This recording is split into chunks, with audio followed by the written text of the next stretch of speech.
Okay, so once again, I'd like to call this meeting to order. The time now is 7:11 on Monday, December the 8th, 2025. So this Heritage Advisory Committee is now to order. I'd like to then acknowledge that the land we occupy, the town of Aurora, acknowledges that the Anishinaabe lands on which we live and work are the traditional and treaty territory of the Chippewas of Georgina Island, as well as many other nations whose presence here continues to this day. As the closest First Nation community to Aurora, we recognize the special relationship the Chippewas have with the lands and the waters of this territory. They are the water protectors and environmental stewards of these lands, and as a municipality, we join them in these responsibilities.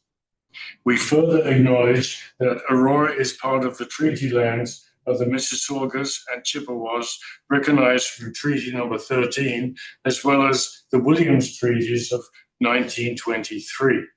A shared understanding of the rich cultural heritage that has existed for centuries and how our collective past brought us to where we are today will help us walk together into a better future.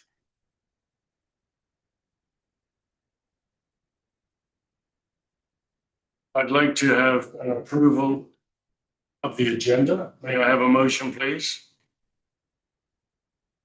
Second. Okay, Bob. Any questions, comments on the revised agenda? I'll call a vote. All in favor? All opposed? Anybody have any declarations of pecuniary interest? Seeing none, let's continue. Receipt of the minutes. Heritage Advisory Committee minutes of October the 6th, 2025. May I please have a motion to receive the meeting minutes of October the 6th, 2025? Okay. Seconded by. Any questions or comments on the minutes? I'll call a vote. All in favor? All opposed? That carries. So under delegations, we have one delegation this evening. Christopher Watts, the Aurora Heritage Authority, for the town of Aurora's Sesquicentennial Plaques.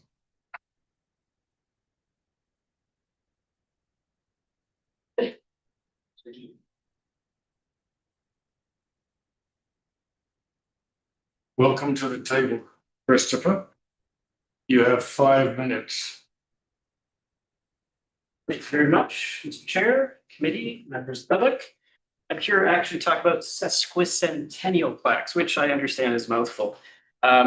This is kind of going to be a retrace of only 8 years back, this program. Can we get to the next slide, please?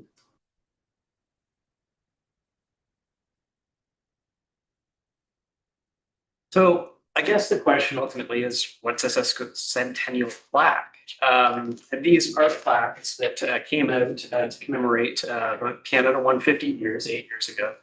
I put on the screen there a council motion that talks about what the plaques were supposed to achieve and what the scope was, and effectively approved by council and moved on. Now, when this happened, I was doing other things around the 150. I had no clue that any of this had taken place. So this I kind of found adjacently by accident. I was like, oh, okay, plaques. I should kind of go and see what this is all about. And this has kind of led me on to this kind of, unfortunately, a wild goose chase with not a lot of answers. So I'm hoping tonight this committee can help provide some of that and seek some of this and learn some things along the way. Go to the next slide. So effectively, the big question is, where are these sesquicentennial plaques? Next slide. I went to the website. I mean, that was my primary point for the town for some of this stuff. The town does have mention of other kinds of plaques on their website under the heritage page. There's nothing there. a big, huge disappointment, kind of forced to look elsewhere. Next slide. So when you do some Google searching and things start coming up, it'll scrub and pull some social media posts. So here we have actually the first look at, oh, this is what a Canada 150 Sesquicentennial plaque looks like. And you'll notice the Heritage Committee name is on this plaque. So this is something that is kind of anchored into this committee, which is kind of why I'm bringing it back to you guys. The second thing I was finding is there's claim by one of the movers of the motion for this initiative that the town has implemented and installed these plaques. And I'm not able to find evidence outside that, how much of an effort that was done. Because I went and looked through the local newspapers around this time, and I'm not seeing any photos or presentation pieces that this is accomplished. Next slide. So there's a lot of questions with this that are really basic things. And I'm just looking for, okay, well, when did this happen? What kind of happened? The town should have documentation, it's a program, they're putting this together. Just let me see this stuff. And next slide. So that was my ask. And unfortunately, instead of, here's a list of the properties, you can go and look at these wonderful plaques so that you understand more that these are the houses in this year. What I got faced off with was two suggestions. One, take everybody's time and do an in-person meeting with the senior director of planning for the town and the mayor, which to me didn't seem like a good use of everybody's time. Or if my questions were as basic, they could just be returned in an email response instead of holding a meeting. Secondarily, when I asked for that, I was asked to file a Freedom of Information request for something as basic as what are the properties these plaques are on, which I just thought was completely unreasonable. So I put my shoes on, kind of do sometimes what Bob does, go out into the community and start looking at houses and plaques. Next slide. So we saw in that social media post, there's supposed to be 24 plaques. I could only find one, which is a little bit disappointing. But there is my photograph from the property on Center Street. Next slide. So I guess going through this process, it should not be this difficult to determine now, I mean, only 8 years on, where are these plaques? And if somebody has to go look for them, why is this such an ordeal when it should be simple public information on the town website? Next slide. Because especially now the holidays, the town offers something that's this deck the halls. You can go and see who your neighbors are that have really cool Christmas lights. I hope everybody's doing that this year. But you'll notice here the town's offerings for that are, they provide you a PDF map, or if you're more inclined, an interactive map with GIS. Now you have to understand here is there's 26, so there's more properties here, and these properties aren't static. They don't remain the same year after year, they change. So if the town has the capabilities to do this for something as, as small and nice as an add-on for this, they surely can do it for things as substantial as the plaques. Next slide. So what I've done here is I've basically pulled a piece out of the official plan, and it speaks to, there's so many things in the official plan that speaks to heritage, but aspects of tourism and stuff, we can't, gatekeep this information and hold it. We need to have it publicly accessible. And we need to know these properties so that we can actually leverage them, and we should be able to do stories of them. We should be able to spread this stuff, and we're in a position where we're not able to do that. So I hope this committee can kind of see that as an issue and find ways to solve that. Thank you so much.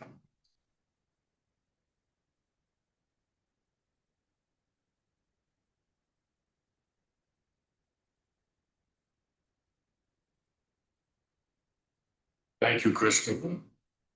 May I have a mover and seconder to receive the comments of this delegation? Moved by Bob, seconded by Robert. Are there any questions or comments from the delegate?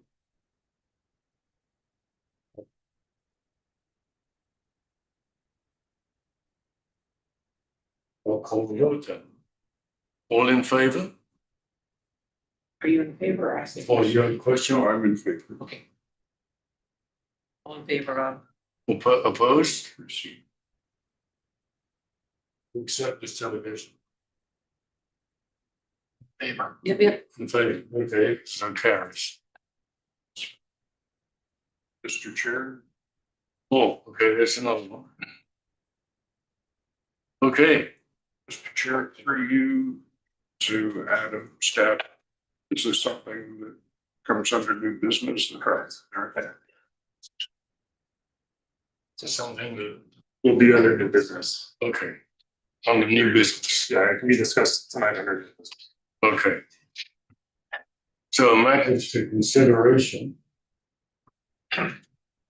Memorandum from Manager of Policy Planning and Heritage, Heritage Grant Application HGP 2025-01 for 2020 Old Yonge Street. May I have a mover and second to put the item on the floor for discussion? Okay, that's moved by and seconded by. Linda. Okay. That the memorandum regarding heritage grant application HGP 2025-01 2020 Old Yonge Street be received, and that the Heritage Advisory Committee comments regarding heritage grant application HGP 2025-01 2020 Old Yonge Street be received and referred to staff for consideration and further action as appropriate.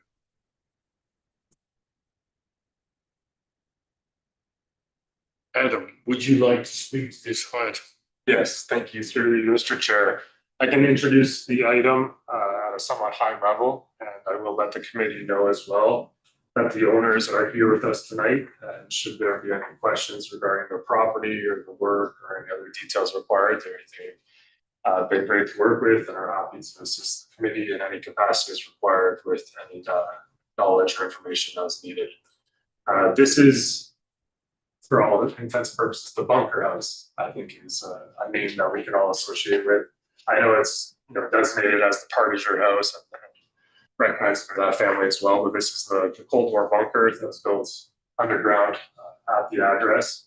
And over time, the bunker has, and of course, I'll defer to the owners to fill in any blanks here as well, has had issues with roof sealing, as well as waterproofing and humidity control in the bunker space itself.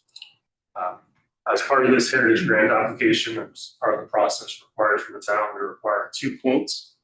And Trish, the owner, did a great job of breaking up the phases of the works, which are outlined in this memorandum as well. Phase 1 being the roof sealing component and exit hatch sealing.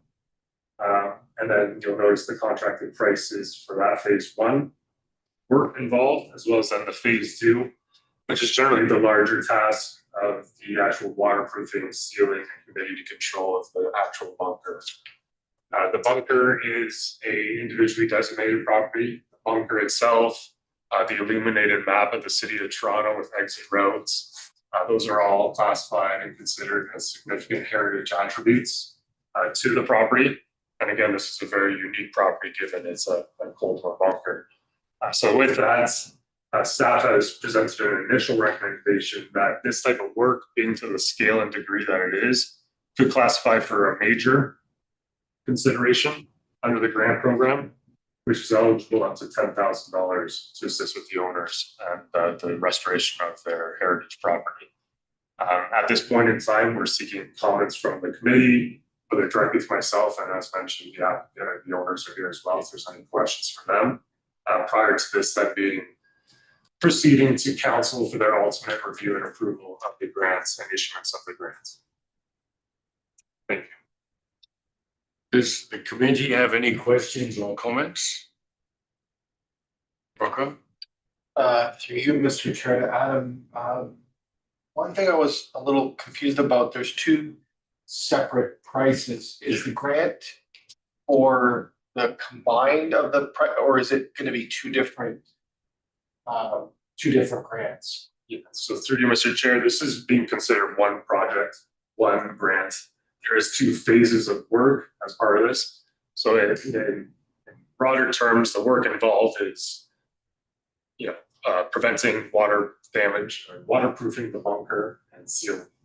And the two phases that have to go into that are the phase one roof hatch and ceiling, and then the humidity control and waterproofing interior of the bunker. So it is one project that has two phases. And so we're treating this as one grant application. So through you, Mr. Chair, to Adam, so the funding wouldn't be advanced until both phases are complete. 3 years, Chair, that's correct. It's a great project. Yeah. Very unique space. Good way to use the grant. Through you, Mr. Chair. Sorry. Go ahead. I think it's through you, Mr. Chair, Adam. I think it's very good. I looked at the whole thing too as well. It needs to be preserved. Whether these contractors' estimates are in line, it looks like they are. They're gonna go through, a little bit more scrutiny, I'm sure, a lot more. That's correct. Yeah, exactly. But this is just a ballpark and they fall, above where we're only allowed to give them anyway. So if it's a 10,000, my question was the same. Are these looked at two? Is that one address? Correct. Yes, okay, so it's per address, Generally speaking. most likely. Unless something happens in 5 years from now. Correct. Okay, that's fine. That was my question and my comments on that as well. Thank you. Are there any, Bob? Through you, Mr. Chair. Am I right when I'm looking, for example, the phase one, contractor A, contractor B, that I'm not, it looks like they're not doing the same work, so I'm not comparing the two. Yeah, through you, Mr. Chair, that was one question I had of the owner as we were working through this as well. And with a project to this scale, and I will call on the owners to again fill in any information as needed here. But with a project of this scale, there's multiple ways of attacking the problem or finding the solution, right? So my knowledge is that contractor A was confident that they could just do a base patch repair over a generalized individual location, whereas contractor B was a lot more comprehensive. They were going to repair the roof as well as the hatch and the mechanisms of the hatch as well, and just provide a better seal. So one thing we are mindful to, and I know this is the first application you've received, but the grant program does require 2 quotes. I would classify these quotes maybe at a different scale of one to another, but there's still quotes for our knowledge, and we can generally understand that even if the owner selects the contractor B at 3,500 is within the realm of what we're looking for to have achieved on that property. And then through our subsequent site inspections, we'll be able to confirm not only the differences of the work, but that what was agreed to under contractor B is actually satisfied. And of the annual cap of 30,000 in the grant, how much is in there now? So through you, Mr. Chair, the Heritage Reserve Fund has an approximate balance in and around 300K. So this being the first application would be 10K. I did add a paragraph in here noting that there's a concurrent application as well. Not to jump too far ahead, but that one be seeking potentially moderate funding. So cumulatively, that would be $15,000 between the 2 applications, not to jump too much ahead. Thank you.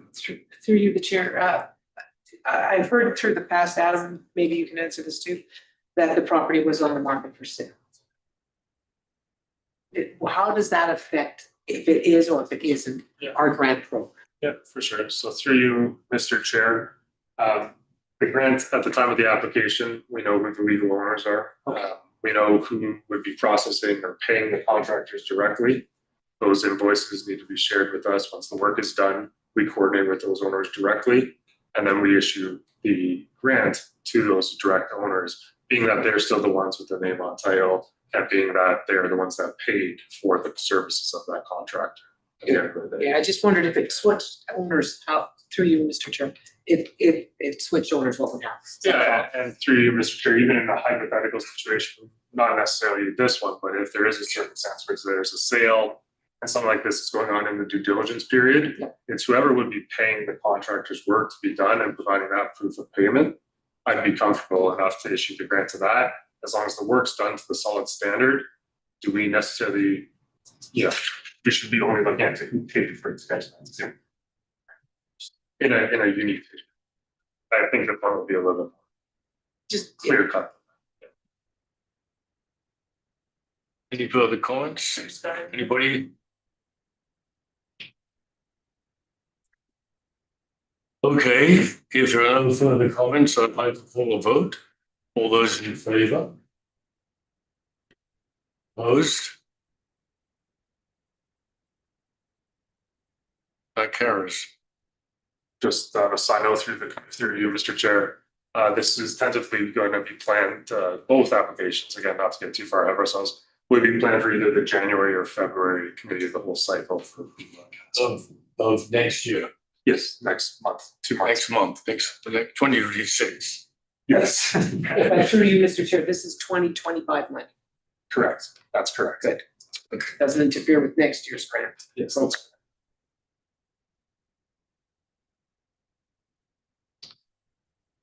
Oh, Do you recommend to council the amount?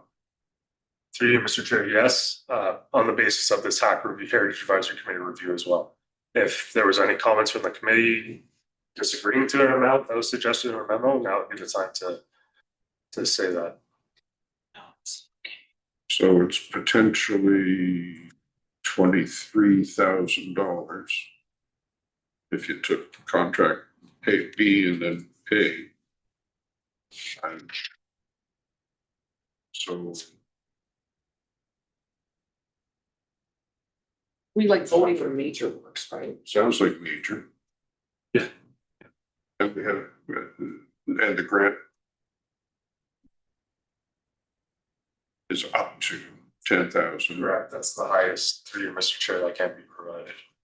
Do we have anything between five? Well, I guess we do.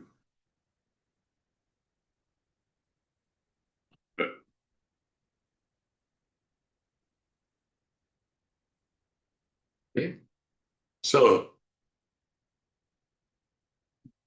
We'll move on to 7.2.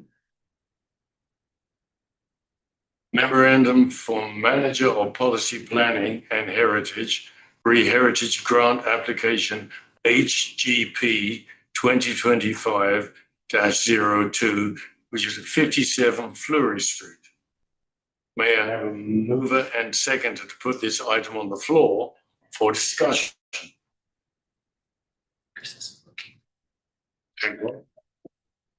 Everybody's, okay, moved by, I'll second by. Okay, and so now that it's on the floor,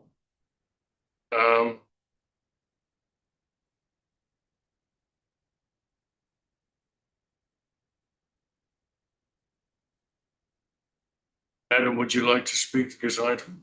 Yes, certainly through you, Mr. Chair.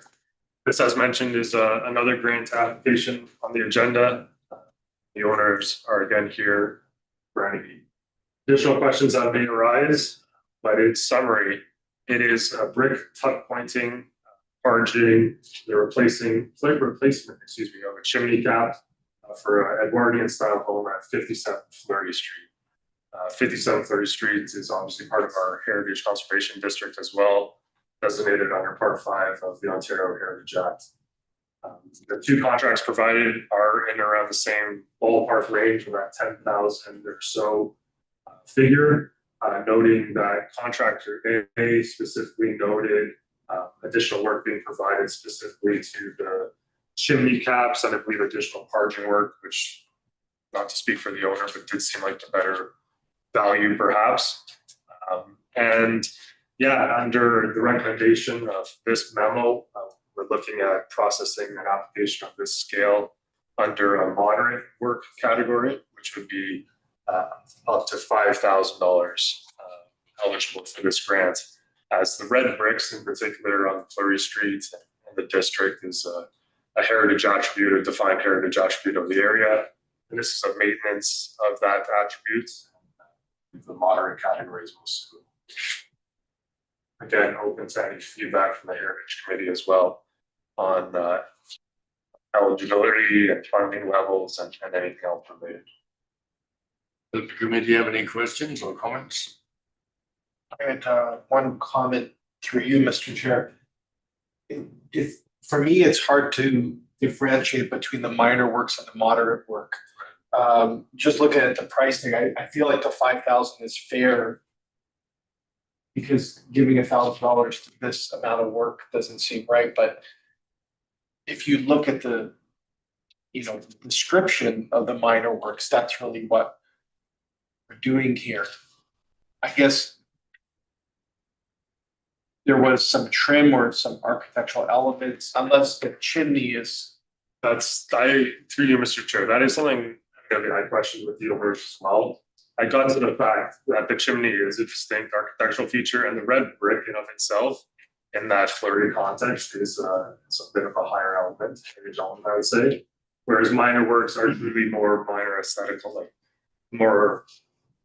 I know it's upkeep versus maintenance, but it's a little bit more Involved. Yes, And also the cutting of the sills is probably, that adds to it as well. And then one thing too that was considered assigning a moderate classification was the fact that the long-term benefit of a project like this too, whereas the minor works may just be a minor aesthetic element that is certainly worthwhile and is certainly something that we want to advocate for.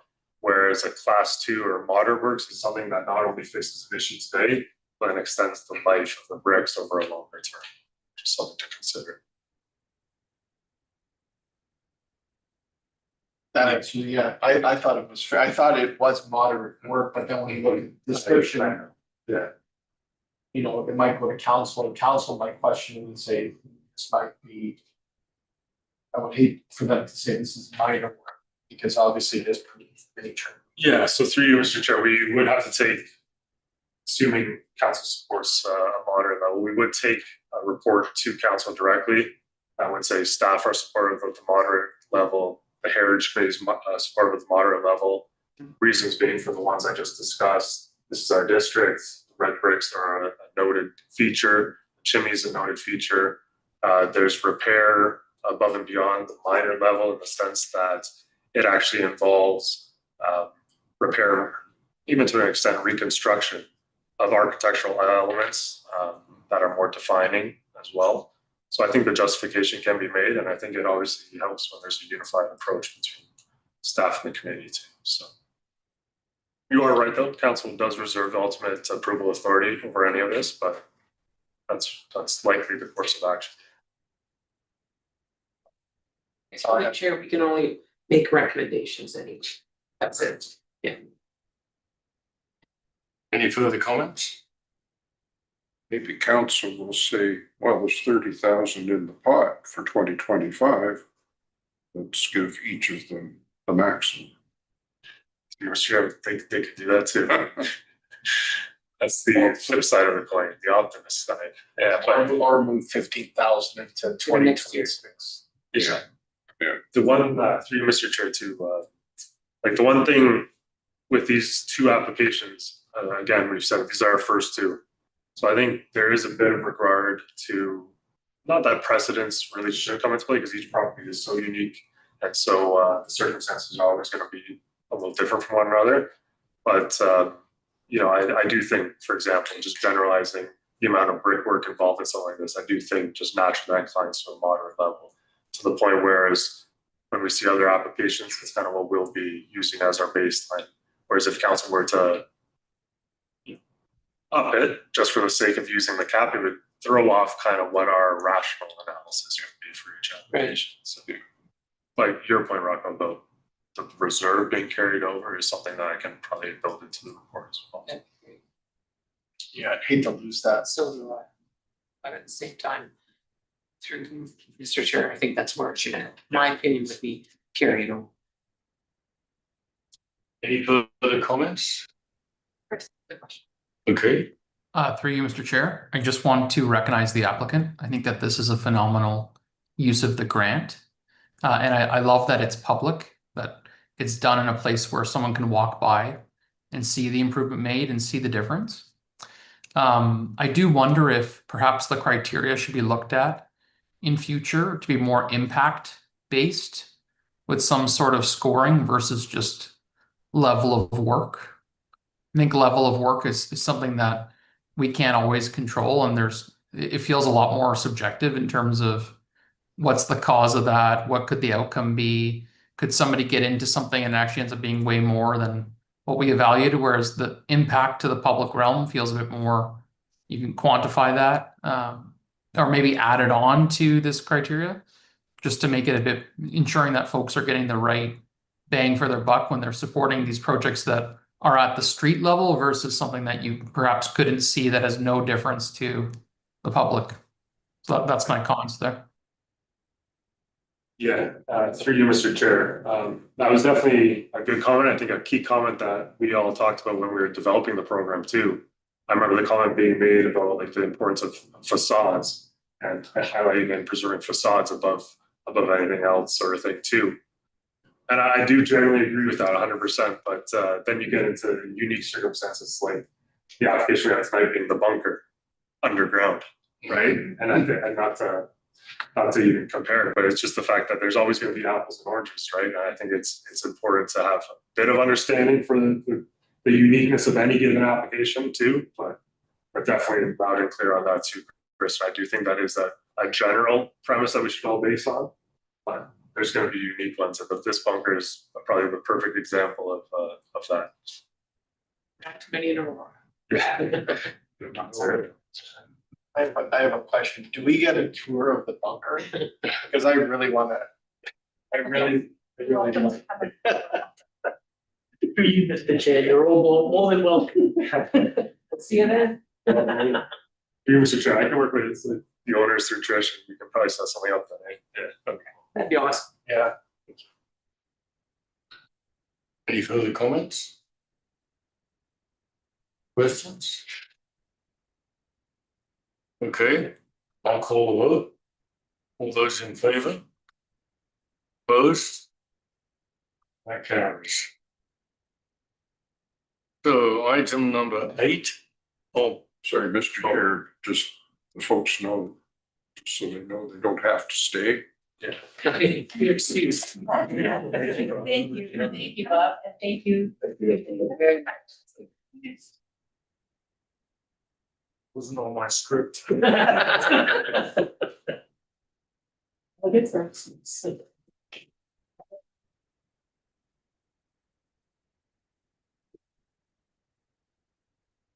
So we'll pause while you exit stage left. Thank you, thank you. It's a great shot. Merry Christmas, everybody. Merry Christmas to you. Thank you. So, item number 8, informational items. Do we have any? No? No? Okay, we'll move on to number 9, new business. Is there any new business?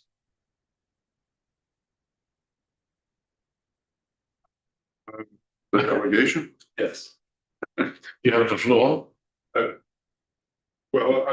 Mr. Chair, I'd be interested in staff's take on response to Chris's delegation. Certainly, through you, Mr. Chair. First and foremost, thank you to the delegate. I think it's something that I wasn't aware of too. I mean, this is before my time, and was it 8 years ago, probably a decade ago. So it's something that I'd like to learn more of too. And because quite frankly, I don't have much information about this program. I don't know the details of it. I don't know. I haven't been able to see records on my end.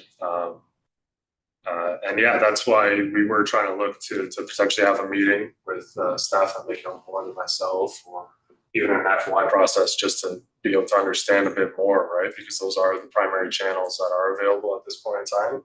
But I also understand, a bit of frustration with that process too. But I'd actually be looking to the committee if there's any other information that any members know of that time period to help with this research, this information. I know there's tweets in the presentation that was shared. Like, I can't necessarily comment on tweets, but yeah, I would appreciate any information as well.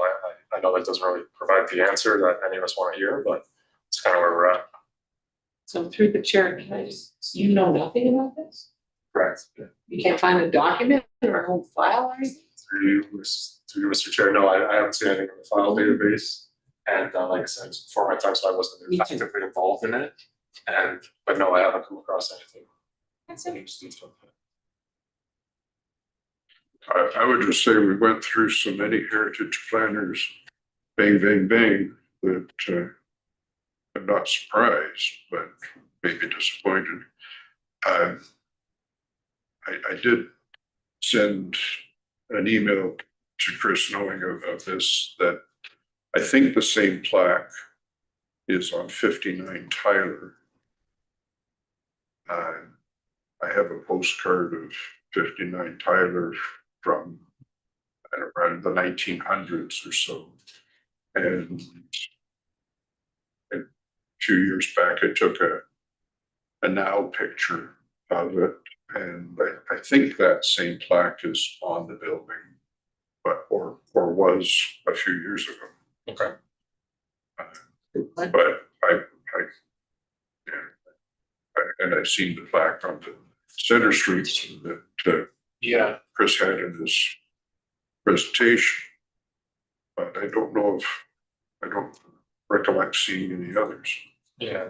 Through you, Mr. Chair. Yeah. I guess that's one question that I'm still not clear about too, is like this reference to 24. I don't know where it came from, if those were the 24 properties that staff at the time identified as being built in 1867, but were there 24 plaques? I just Through you, Mr. Chair, did anybody ask Tom Maracus? through you, Mr. Chair, that was my suggestion to the delegates. Only because his name was on it, that's like. That's why I made the suggestion as well. Good idea. Sorry, so it didn't, you don't know. I don't know if the delegate has spoken to Mr. Maracus. Mayor. Do we ask him? I don't know. I don't see the plaque on 59 from the Google. Unless it's behind that tree.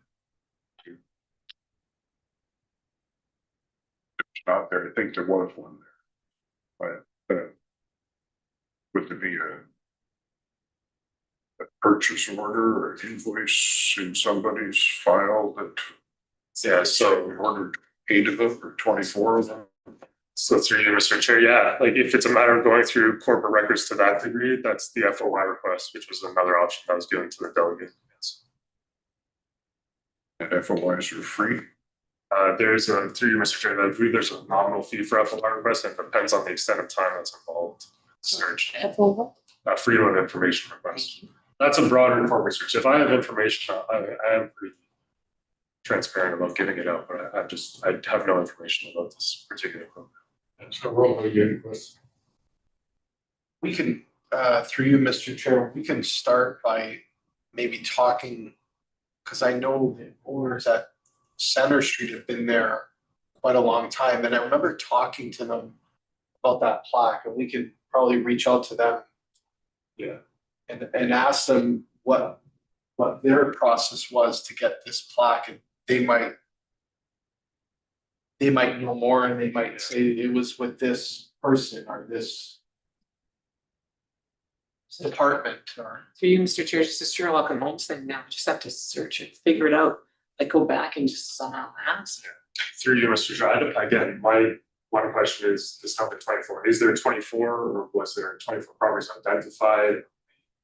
I'm suggesting though, did only 1 or 2 actually get a plaque? I don't know. That's just totally me hypothesizing. I have no idea, right? So through you, Mr. Chair, how do you start this process? Search. So through you, Mr. Chair, it was the same recommendations that were presented to the delegate. You either speak with your source directly, being Mayor Maracus and the tweet. Yeah. Or I offered an invitation to meet with myself and my director, who may know a little bit more from this experience as well. That was declined. And then thirdly, it's an FOI request to get into invoices or anything in the weeds that corporately wide we may find a sliver of hope from. And through you, Mr. Chair, who does all that? You? Us? Who, the delegate? Like, Well, through you, Mr. Chair, yeah, the delegate initiated this. If it's in the delegate's interest, those options were presented to them. okay, Yeah. sorry, through you, Mr. Chair, I'm just trying to think. Yeah. That's all. Yeah, no, through you, Mr. Chair, those options were presented to the delegate. And they haven't been pursued as of yet, but we're always welcome to continue. Now I understand. Thank you. Bob, you seem to be anxious. Won't make the motion, I'll ask the question. Would it be appropriate for a motion that the cost for an investigation be handled from the Heritage Fund? Since it's Heritage information receiving. Through you, Mr. Chair, I don't think there'd be any like cost involved. It's the resource time through records or get the FOI cost. Is that what you mean? Yeah. Perhaps, yeah, if council wants to waive that, yeah, I'm sure that'd be fine. Or I can speak to, again, that's where a senior level meeting would have been worthwhile, where senior management can make those calls that I can't. I would pitch him $10 for the FOI to figure this out myself. I don't think that, right, I'm fine with. I don't think it would be that much. I think an FOI is actually like $5. Yeah, it's something not. like that. I thought it was like 30. Would you get the information yet? Would you find it? Yeah, through you, Mr. Chair, the hope is through an FOI process, the information gets accomplished. That's what the Okay. FOI process is built for. If it's there, it'll be found. Yes, correct. They don't tell it. But the FOI process is, that's its paramount intent. And I actually have confirmation from the clerk that he recommends an FOI process. It's just because, again, you're looking through corporate databases, you're looking through invoices, whatever turns up, just to get some more information here, right? That's, again, if I have information, I give it. Just in this case, I don't have that shit. Yeah. I know it's frustrating. Wonder if the counselor were to ask.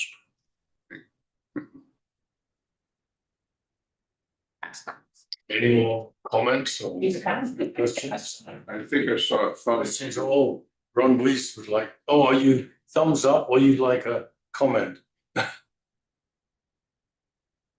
Thumbs up to what?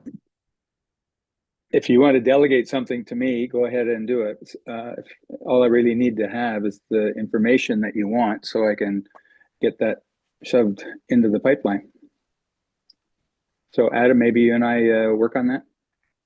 No problem, Councilor. I'm ready to help out on that if you like anyway. That's what the committee would like to do. Thanks, man.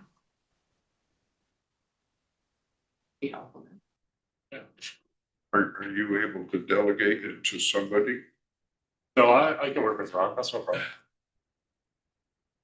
You got that in a minute, Lynn? Through the chair, through you, Mr. Do you need help with this? Like, or is this is what you do? Like, you need somebody from a committee to do something? Sorry, through you, Mr. to work with the counselor? Or So yourself? I can work with the counselor and then we'll take it from there, I think. Okay. If you need- Counselor. I didn't know if you needed one of us involved. I don't believe so. Okay, if you just give me. Yeah, for sure. Any more new business? Questions? So, in that case, may I have a motion to adjourn? Maybe Chris wants to do that. Chris.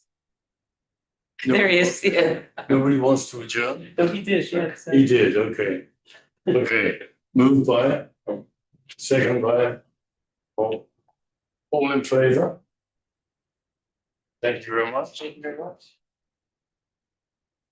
I thought I had it there, but I guess.